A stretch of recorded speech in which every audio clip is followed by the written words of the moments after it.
हर जगह मिल रही है ओपन। जिसको चाहिए थाना से संपर्क कीजिए। थाना जो है अभी दारू का एक सेंटर बना हुआ है। थाना जो है अभी दारू का एक सेंटर बना हुआ है। जिसको दारू चाहिए 24 घंटा किसी भी थाने से संपर्क कीजिए, वहाँ से दारू मिल जाएगा। नमस्कार, मेरा नाम आलोक है। आप देख रहे हैं बिहार के सबसे बड़े YouTube news channel live cities को। इस वक्त हमारे साथ मौजूद हैं युवा राजद के प्रदेश अध्यक्ष कारी शोएब जी। हम एक एक करके उनसे सवाल पूछेंगे और जानेंगे क्या इन दिनों बिहार की राजनीति बदलेगी या नहीं बदलेगी। कारी शोएब जी, स्वागत है आपका लाइव सिटीज़ में। धन्यवाद। चलिए, पहला सवाल हम लेते हैं इनसे। क्या भाजपा और आरएसएस को लेकर के राजद की इस वक्त सोच क्या है? अंग्रेज़ों का साथ दिया है। इनके जो पूर्वज हैं, इनके जो नेता रहे हैं सावरकर जी, जिन्होंने ये लोग अपने आप को वीर सावरकर कहते हैं इनको। तो वीर सावरकर कहाँ से आए? वो तो अंग्रेज़ों के सामने हाथ जोड़ के बार बार चिट्ठी लिखते थे जेल से कि हुजूर मुझे माफ़ कर दिया जाए, मैं जितना जेल में रह के आपके काम नहीं आ रहा हूँ उससे ज़्यादा बाहर निकल के आपका काम आऊँगा। और उसके बाद अंग्रेज़ों से इन्होंने समझौता किया और समझौता करके जब बाहर निकले तो किस तरह से देश विरोधी काम किया।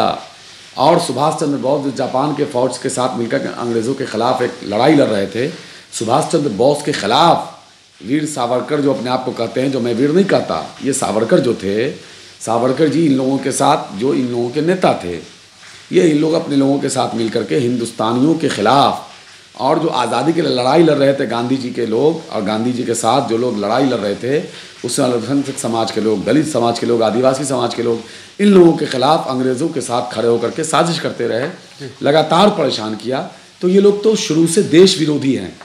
इन लोगों को तो मतलब ये तो देशभक्ति का सर्टिफिकेट बांट रहे हैं, इसलिए देशभक्ति का सर्टिफिकेट बांटते हैं ताकि इनके देश विरोधी गतिविधि पर किसी की नज़र न जाए। तो क्या लगता है, आज आप लोगों ने कर्पूरी ठाकुर जी की जयंती मनाई है। बहुत दिनों से भाजपा ये आरोप लगाई थी कि तेजस्वी यादव और तेज प्रताप यादव में बन नहीं रही है, लेकिन आज तो दोनों व्यक्ति खुल करके मंच पर आ चुके हैं। इसके बाद क्या है कि रणनीतियाँ बनेंगी? क्या बीच में खटास पैदा हो गए थे क्या? देखिए, कभी कोई बात नहीं रही है। भारतीय जनता पार्टी के पास कोई मुद्दा नहीं है, कोई विकास किया नहीं। दुनिया में अगर सबसे ज़्यादा झूठ बोलने वाला प्रधानमंत्री कोई होगा, जो गिनीज बुक में उसका नाम लिखा जाएगा, तो उसका नाम नरेंद्र मोदी है। और दुनिया में सबसे ज़्यादा फ्रॉड करने वाली पार्टी कोई होगी तो उसका नाम भारतीय जनता पार्टी है। इनके पास कोई मुद्दा नहीं, लोगों को ठगने का काम, लोगों के साथ फ्रॉड करने का काम। कह दिया 15 लाख रुपया देंगे, कह दिया नौकरी देंगे 2 करोड़ सालाना, न जाने कितने वादे किए। यही सुशील मोदी जी पिछली बार वादा किया था कि मेरी सरकार आएगी तो सबको लड़कियों को स्कूटी देंगे, टीवी देंगे, क्या क्या देंगे। अब तो सत्ता में आ गए, चोर दरवाजे से ही आए, विश्वासघात करके ही आए, बिहार की जनता के पीठ में छुरा भोग के ही आए। लेकिन आए तो आपने जो मैनिफेस्टो में वादा किया था उसको तो पूरा करना चाहिए। तो इनके पास कोई मुद्दा नहीं है। लालू जी या उनके परिवार का ये लोग नाम नहीं लेंगे, इन लोगों की राजनीति नहीं चलेगी। सुबह उठना है, नाम लेना है इनको। तो इसलिए ये लोग नाम लेके झूठी अफवाह उड़ा के, इनके पास कोई मुद्दा नहीं है। देश के हित सोच नहीं सकते हैं, नौजवानों के हित के बारे में सोच नहीं सकते हैं, किसानों के बारे में सोच नहीं सकते हैं, दलितों के बारे में सोच नहीं सकते हैं। बचा क्या? सिर्फ हिंदू मुसलमान, दंगा फसाद, गाय, तेज प्रताप जी, तेजस्वी जी। तो इन लोगों की खुराक है। ये लोग अगर नहीं बोलेंगे तो ये लोग जिंदा नहीं रह सकते। अच्छा, उजियारपुर किसी तरह का कभी किसी तरह का कोई मनमुटाव कुछ रहा ही नहीं है कभी।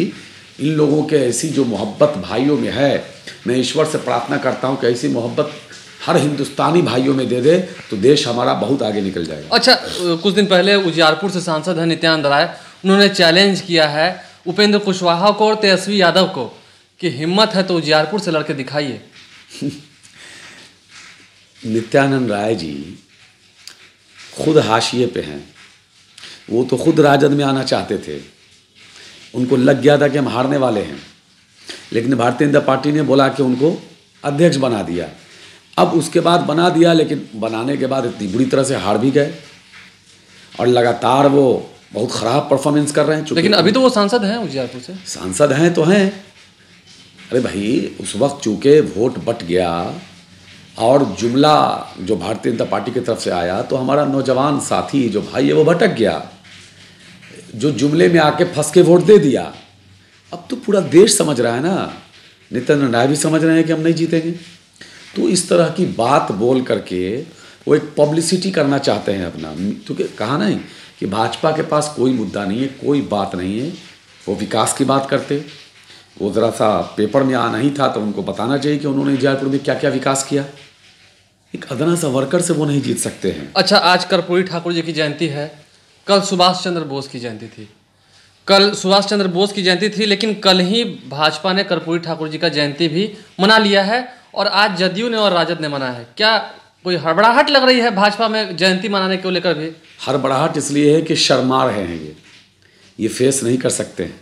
ये वही लोग हैं जो कहते थे कर पूरी कर पूरा, छोड़ गड्डी पकड़ अस्तूरा, है ना। और जननायक कर्पूरी ठाकुर जी को कौन कौन गाली नहीं देते थे।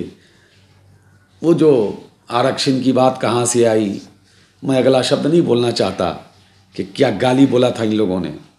कर्पूरी जी को दिन रात ये लोग गाली बोलने वाले, इनको मारने का लगातार षड्यंत्र करने वाले 3-3 बार कर्पूरी जी पर इन लोगों ने हमला किया और ऐसा हमला किया कि वो बार बार बाल बचे। और वो लोग आज कर्पूरी जयंती मना रहे हैं, चूँकि एक दिखावे के लिए मना तो रहे हैं, लेकिन याद भी नहीं है कि कब इनकी जयंती है। चूँकि दिन रात तो गाली देते आए, आज भी वो मंच से गाली नहीं देते हैं, लेकिन अकेले में बैठ के गाली देते हैं। चूँकि अति पिछड़ा और दलित भाजपा को दुश्मन लगता है। इन लोगों को चुनाव के वक्त अति पिछड़ा और दलित याद आता है और वो हिंदू हो जाता है। चुनाव के बाद ये लोग हिंदू नहीं होता है, ये लोग घृणित निगाह से इनको देखा जाता है। क्या आप ये दावा कर रहे हैं कि भाजपा सभी को घृणित, नहीं, आप दावा कर रहे हैं क्या कि भाजपा सभी ST SC के लोगों को घृणित भाव से देखती है? बिल्कुल, कभी उनको अच्छी निगाह से देखती ही नहीं है। किसको देखा, क्या किया दलितों के साथ इन लोगों ने? आज आरक्षण खत्म कर दिया, आज आरक्षण खत्म कर दिया। कहाँ किया? 10% सवर्णों को उल्टा आरक्षण दिया है। सवर्ण को न दिया, ये तो उच्च शिक्षा में खत्म कर दिया। धीरे धीरे सब जा रहा है, ये तो एक शुरुआत है बिना मतलब का। अरे ये तो सवर्ण गरीबों के साथ भी अन्याय किया भाजपा ने। जो 8 लाख रुपया कमाएगा सालाना और 5 बीघा जमीन होगी वो गरीब होगा। सवर्ण गरीब वो लोग हैं जिनके पास जमीन नहीं है। आप दिलाइए उनको आरक्षण। 2022 तक सुनिए, ये 8 लाख और 5 बीघा जो जमीन है ये सवर्ण गरीबों के लिए नहीं है, ये RSS के लोगों के लिए है। RSS का जो लोग है वो अमीर है, वो पैसा वाला है। क्योंकि जो गरीब गुरबा समाज का लोग है इस देश में, उससे नोचता है, धर्म के नाम पर, मंदिर के नाम पर उन्माद फैला करके गरीबों से पैसा लेता है और अपना बिल्डिंग ठोकता है ये लोग। तो ये RSS के लोग नौकरी में एडजस्ट कर जाएं, RSS के लोग बढ़िया कॉलेज में पढ़ लें, ये सब व्यवस्था किया है RSS के लोगों ने अपने लोगों के लिए। ये गरीबों के लिए नहीं है, गरीब सवर्ण के लिए नहीं है। ये गरीब सवर्ण को भी अभी समझ में आ रही है बात। अब कुछ दिन में वो लोग और समझ जाएंगे तो गरीब सवर्ण भी रोड पे आएगा। नहीं तो ऊपर ले लेगा ना ये लोग। 2022 तक मोदी जी ने वादा किया है कि सभी लोगों को हम छत देंगे, रहने के लिए घर देंगे। वो तो बहुत सारा वादे किए थे। एक वादा जो 14 में उन्होंने किया था वो पूरा किया है तो बताइए, एक नाम बताइए जिन्होंने वादा पूरा किया हो। क्या 1.25 लाख करोड़ रुपया दिया बिहार को? 1.25 करोड़ रुपया भी दिया बिहार को? नहीं दिया। 15 लाख रुपया दिया? नहीं दिया। 2 करोड़ रोजगार दिया? नहीं दिया। स्कूटी दिया? नहीं दिया। न जाने स्पेशल पैकेज नहीं दिया। उसके बाद विशेष राज्य के दर्जा देने का वादा किया था, वो नहीं दिया। लेकिन गैस सिलेंडर तो दिया ना महिलाओं को। अरे गैस सिलेंडर क्या दिया? गैस सिलेंडर महंगा कर दिया कि दिया? ये तो साफ बुड़बक बना रहा है ना। देखिए, दिक्कत ये है कि मोदी जी या उनकी पार्टी देश की महान जनता को बुड़बक समझती है, बेवकूफ़ समझती है। जबकि पूरी दुनिया में सबसे ज़्यादा अक्लमंद, ज़िहोर, समझदार अगर कोई है तो भारत के लोग हैं।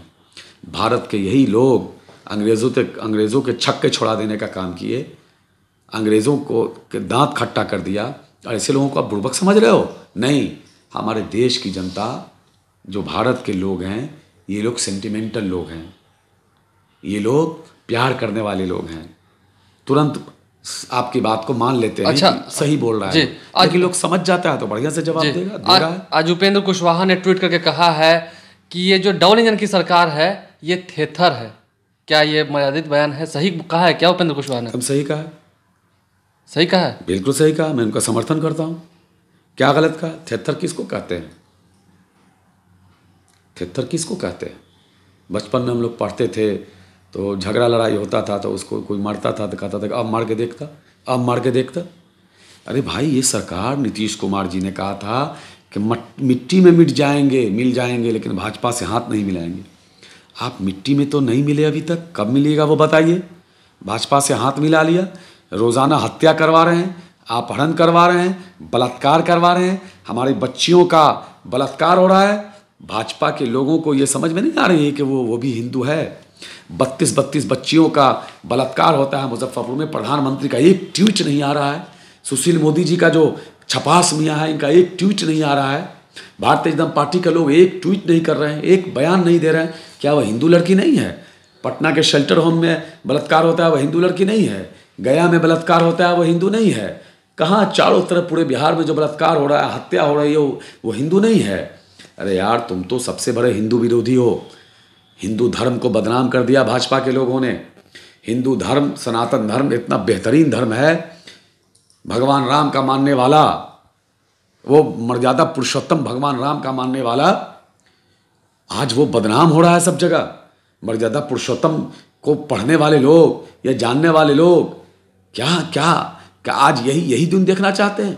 क्या हिंदू राज की कल्पना यही थी जो ये लोग दे रहे हैं? हत्या, लूट, अपहरण, बलात्कार। नहीं, उनका तो कहना है कि जब महागठबंधन की सरकार थी उस वक्त क्राइम का ग्राफ रेट बढ़ा था। कौन कहता है? देख लीजिए, जो सरकारी आंकड़ा है उसको भी देख लीजिए, क्राइम रेट उस वक्त घट गया था। नीतीश कुमार कई चैनलों पर जाते हैं, कहते हैं मैं 3C से कॉम्प्रोमाइज़ नहीं करूंगा, क्राइम, करप्शन, कम्युनलिज्म। असल में मोदी जी के वो चेला हैं, उन्होंने सारी आदत मोदी जी से सीखा है। गुजरात बहुत जाते थे ना वो, बार बार वहाँ जाके सीखे हैं झूठ कैसे बोलना है, कम्युनलाइज, करप्शन और क्या बोले थे, कम्युनलिज्म।